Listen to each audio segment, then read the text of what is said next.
सबसे पहले आप ये समझिए कि डाइलेक्ट्रिक्स क्या होते हैं, किस मीडियम को या किस मटेरियल को हम डाइलेक्ट्रिक कहते हैं। Dielectrics are basically insulators.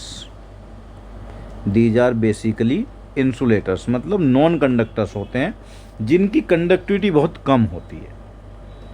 अब ये डाइलेक्ट्रिक्स भी दो तरीके के होते हैं, एक होते हैं नॉन पोलर डाइलेक्ट्रिक और दूसरे होते हैं पोलर डाइलेक्ट्रिक्स।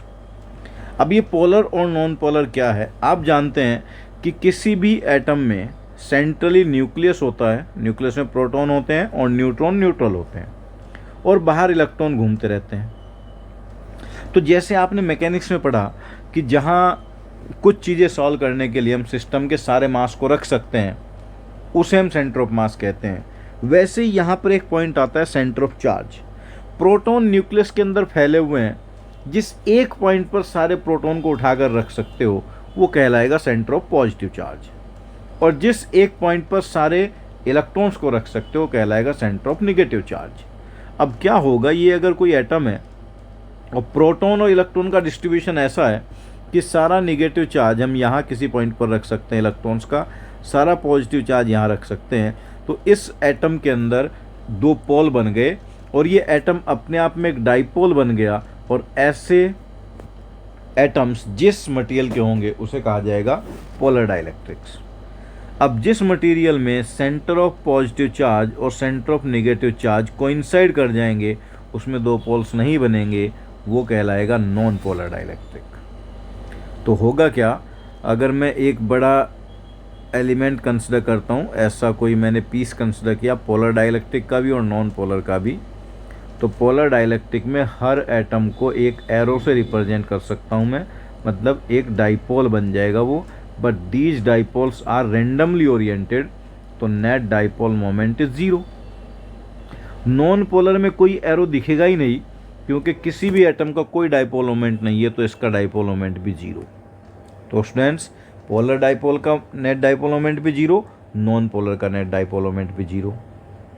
अब अगर इन मटेरियल को किसी कैपेसिटर की प्लेट के बीच में भर देते हैं, मान लीजिए ये पैरेलल प्लेट कैपेसिटर है, इस पैरेलल प्लेट कैपेसिटर पर इधर चार्ज Q0 है, दूसरे वाले प्लेट पर चार्ज माइनस Q0 है, इसके बीच में मैंने एक डाइलेक्ट्रिक मटेरियल को भर दिया और ये पोलर डाइलेक्ट्रिक मटेरियल था। तो आप जानते हो कैपेसिटर के पॉजिटिव प्लेट से नेगेटिव प्लेट की तरफ इलेक्ट्रिक फील्ड होती है।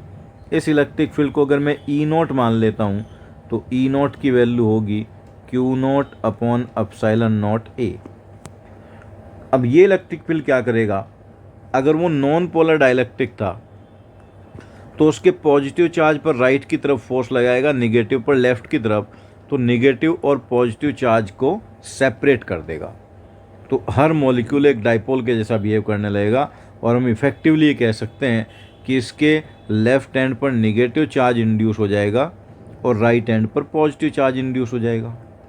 जितना चार्ज इंड्यूस होगा इसको क्यू इंड्यूस्ड या इसको बाउंड चार्ज भी कहते हैं, इंड्यूस्ड चार्ज या फिर बाउंड चार्ज। यही काम पोलर में कैसे होगा, पोलर डाइलेक्ट्रिक में क्या होगा, जब इलेक्ट्रिक फील्ड आप लगाओगे तो आप जानते हो एक्सटर्नल इलेक्ट्रिक फील्ड डाइपोल पर टॉर्क लगाती है, टॉर्क होता है P vector cross E vector, और ये टॉर्क डाइपोल को घुमाकर इलेक्ट्रिक फील्ड के डायरेक्शन में ले आता है। तो पोलर डाइलेक्ट्रिक में क्या बनेगा, पहले सब रेंडमली ओरिएंटेड थे, अब उन डाइपोल्स का नंबर बढ़ जाएगा जो डाइपोल इलेक्ट्रिक फील्ड के डायरेक्शन में है, कुछ टेढ़े मेढ़े बचे रहेंगे, लेकिन नेट डाइपोल मोमेंट जीरो नहीं हो पाएगा।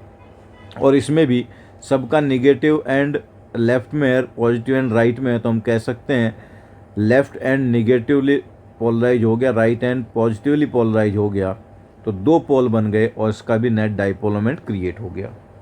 तो जब एक्सटर्नल फील्ड में रखेंगे तो पोलर डाइलेक्ट्रिक में भी डाइपोल मोमेंट क्रिएट हो जाएगा, नॉन पोलर में भी, लेकिन दोनों के क्रिएट होने का तरीका अलग अलग होगा। नॉन पोलर में कैसे क्रिएट हुआ, पॉजिटिव और नेगेटिव चार्ज का सेंटर सेपरेट हो गया। पोलर में कैसे क्रिएट हुआ, डाइपोल्स घूम गए। अब होगा क्या इसके आगे, जब ये डाइपोल मोमेंट, जब ये पूरा मटेरियल रखा हुआ है external electric field E not की वैल्यू थी charge on capacitor upon epsilon naught ए, और इधर निगेटिव चार्ज इंड्यूस हुआ, इधर पॉजिटिव चार्ज इंड्यूस हुआ, ये भी अपनी एक इलेक्ट्रिक फील्ड इंड्यूस करेगा जिसको हम इंड्यूस्ड इलेक्ट्रिक फील्ड कहेंगे, और अंदर नेट इलेक्ट्रिक फील्ड रह जाएगी एक्सटर्नल माइनस इंड्यूस्ड।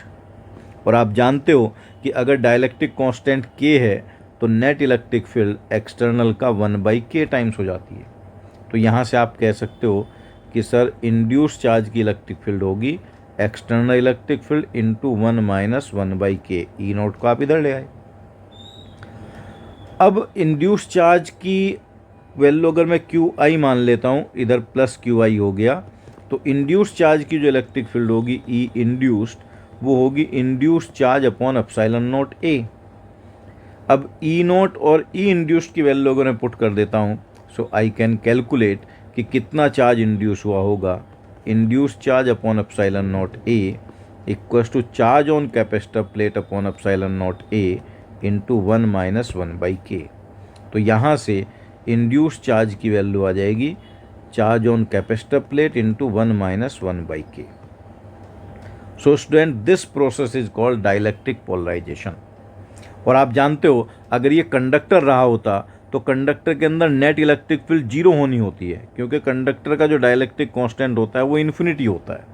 तो फिर आप देखो अगर इसको इन्फिनिटी कर दोगे तो 1/∞ जीरो बन जाएगा और इंड्यूस्ड चार्ज और कैपेसिटर का चार्ज बराबर हो जाएगा, और ये 1/k इन्फिनिटी हो गया, 1/∞ k जीरो हो गया, तो इंड्यूस्ड इलेक्ट्रिक फील्ड एक्सटर्नल के बराबर होगी और ये दोनों आपस में कैंसिल होकर अंदर नेट इलेक्ट्रिक फील्ड फिर जीरो बन जाएगी, राइट। तो this process is called dielectric polarization. अगर वो मेटल है, आपने कैपेसिटर की प्लेट के बीच में मेटल को रख दिया, तो फिर इंड्यूस्ड चार्ज और कैपेसिटर की प्लेट पर चार्ज बराबर होगा, अंदर नेट फील्ड जीरो बन जाएगी। It will no more behave as a capacitor, वो सिंपल एक पूरा कंडक्टर प्लेट बन जाएगा। तो आई होप कि ये टॉपिक अब आपको समझ में आया होगा।